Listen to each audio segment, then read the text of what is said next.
Magandang araw. Share ko lang po kung magkano yung sahod dito sa bansang Romania. Sa gustong magtanong kung magkano yung sahod namin dito.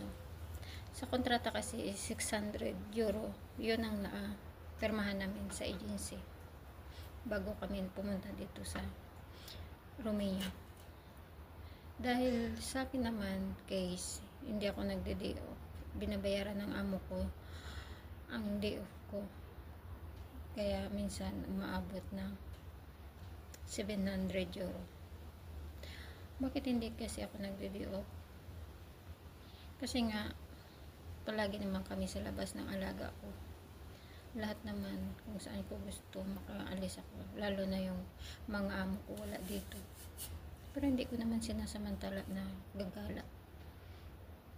Punta ko naman kasi dito trabaho, kaya okay lang walang day off. Nasanay na rin dati sa Kuwait, kasi pag sa Kuwait dati wala talagang day off. Pag may bibiliin ka sa sarili mo, pera mo din, sasamahan ka pa kung saan mo gusto bumili. Laki ng diferensya dito. Pag may kailangan ka, sasabihin mo lang, bigyan ka ng allowance, bilhin mo kung anong gusto mong bilhin na pati mga damit mo, ikaw na rin bibili.